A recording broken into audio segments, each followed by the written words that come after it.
With fewer than 90 days remaining until Ark Raiders releases on October 30, I thought I'd take this opportunity to make a series of short videos that overturn some myths and misinformation about the game that I've seen bouncing around the Ark Raiders community, as well as provide you with some facts about the game that you might not have heard about before. It really isn't surprising that a few myths about Ark Raiders have arisen, with the game attracting a huge amount of interest during Tech Test 2 at the end of April, and with plenty of well-known content creators taking their best guesses about various aspects of the game, and those guesses sometimes being taken as fact by their viewers. So I'll try to help with that over the course of a few videos, although I want to make it very clear that this is in no way an attempt to place any sort of blame on anyone for these myths and misinformation coming into existence, even if I do point out some of the possible sources for the info. This is purely an opportunity to clear a few things up and get some additional accurate info about the game out there amongst the community. Likewise, I'm not laying claim to being the first person to point out some of these myths. My goal is simply to provide another avenue for the correct information to reach the community. Before we dive in, if this is your first time watching one of my videos, just know that I'm a member of Embark Studio's creator program, so I've tagged this video as a promotion to keep that relationship nice and transparent. And if you're wondering what's next for Ark Raiders on the road to the October 30 launch for the game, check out my last video, which is linked above. In that, I give you specific dates and times for Gamescom opening night live, which is when I think we'll see the next big announcement from Embark for Ark Raiders. It's one of their best marketing opportunities before launch. Okay, let's bust a couple of Ark Raiders myths, starting with a big one I've seen floating around and mentioned by some very well-known content creators. It's a little hard to pin down the exact origin of this myth, but what we do know is that it was mentioned during Tech Test 2 by content creator Lundmark when he was streaming with Shroud. Apparently they're planning on 12 maps at release. Holy shit. 12 maps, yeah. What the fuck? And that's 12 maps, not 6 maps with also 6 nighttime versions of those maps. Holy shit, okay. That is crazy. But it sounds like he had already seen it somewhere else. I have seen on Reddit some people attributing it to a stream by content creator Clean during Tech Test 2, where the game's design director Virgil, also known as Shy, joined Clean for a few hours. However, this is the conversation the two had about additional content. I can't wait to see what else you guys have in this game. And I know you guys already have so much stuff you have not shown us that's not included in this test. Surely you guys are still cooking up on many amazing things.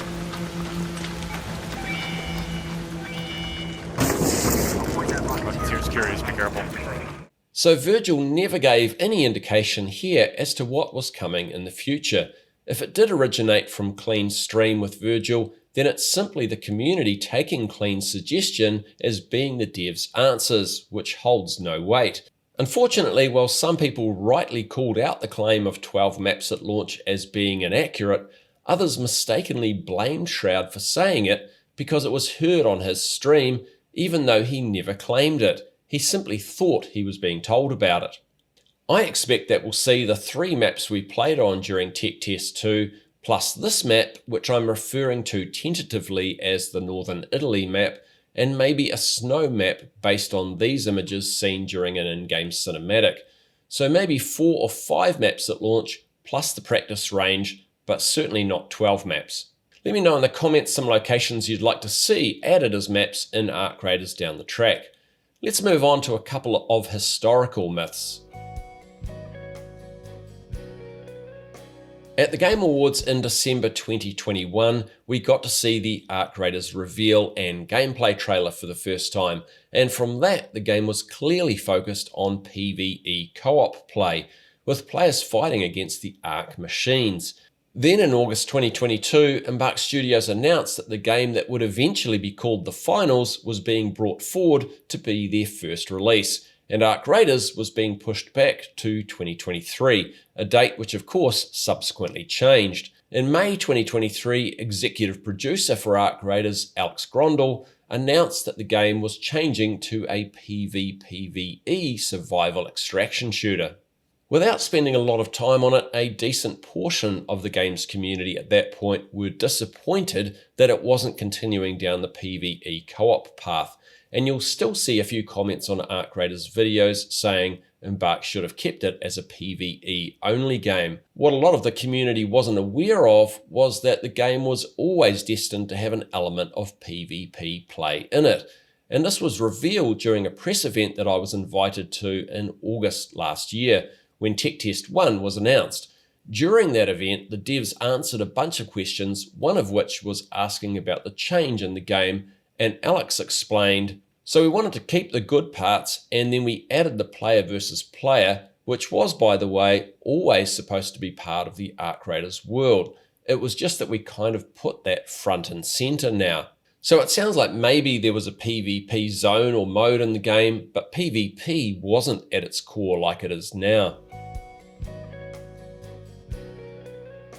It's a little hard to pin down exactly where this myth came from, but I suspect it originated from the tags on the game's Steam page that are set by the community. Probably flowing on from that were a number of content creators, myself included, making videos about Arc Raiders that included the words looter shooter, either in the title or script in the months following the original reveal and gameplay trailer, including this one in mid-January 2022, titled "LOL, Another Destiny Killer, New 2022 Looter Shooter Arc Raiders Trailer Reaction and Details," from content creator DPJ, who has more than 1 million subs. Following that, a lot of other creators referred to the game as a looter shooter, or recently as a former looter shooter, with the likes of this video from Force Gaming. It actually kind of surprises me that Steam allows the community to set tags for a game before it's been released, because of the potential for those tags to mislead others looking at the game and content creators. Maybe they should only let the developers do it prior to release. Embark Studios has never referred to the game as a looter shooter, either before the change to an extraction shooter or after, and the original trailer gave no hints that looting might even be part of the game, so it's funny that the community seemed to come to that conclusion. Let's wrap up part 1 of Arc Raiders myth busting with a myth that will be critical to how the game plays out after launch. Wipes by themselves are quite a contentious subject. All extraction shooters by their nature suffer from an issue: growing stashes. Over time, many players start to amass a significant armory for them to choose from to take into the game, which in turn dilutes the extraction shooter genre's main appealing factors: scarcity, risk, and tension. As gear stashes grow and risk diminishes, gear-wealthy players start to look for ways to bring that feeling back again, potentially becoming a menace to lower tier or new players, as they are much more likely to push PvP encounters compared to when they had lesser gear. In short, it produces a risk imbalance in the game. Traditionally, and by traditionally I actually mean a solution that the developers of Escape from Tarkov used, that pretty much every following extraction shooter used, because no one really bothered to innovate it.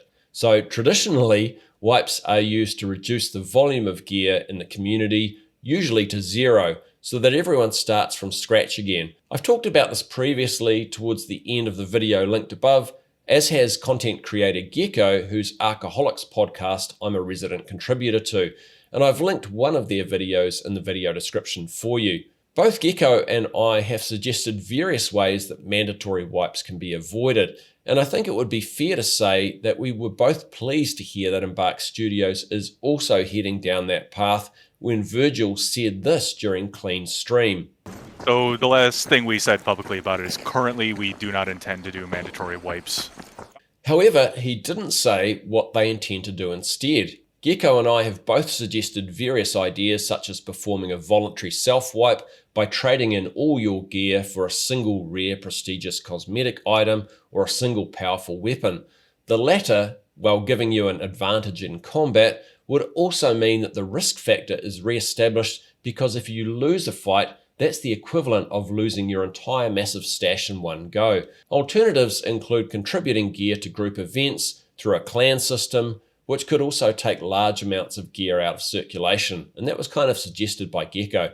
Or it could be as simple as the stash sizes being kept relatively small, so the difference between low gear and high gear players is reduced. Whatever the solution, I think there's plenty of scope for Embark to do something really interesting here, or maybe even more than one process for reducing stash sizes frequently enough that it equates to mandatory wipes that are spread out over time. Thanks for watching the video to the end. Let me know what you think about these Arc Raiders myths in the comments, and look out for part 2 of this series very soon. A big thank you to the members of my channel for their ongoing support, especially my Black Tier members TJ and Thoronike17, and of course to Embark Studios for having me as part of their creator program. Both are greatly appreciated. Do the usual YouTube business if you want to see more videos from me from now on. Give a like or comment as you see fit, and enjoy the rest of your day. Kia kaha. Stay strong.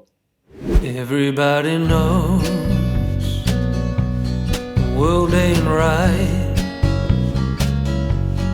Down on your knees, get up and fight.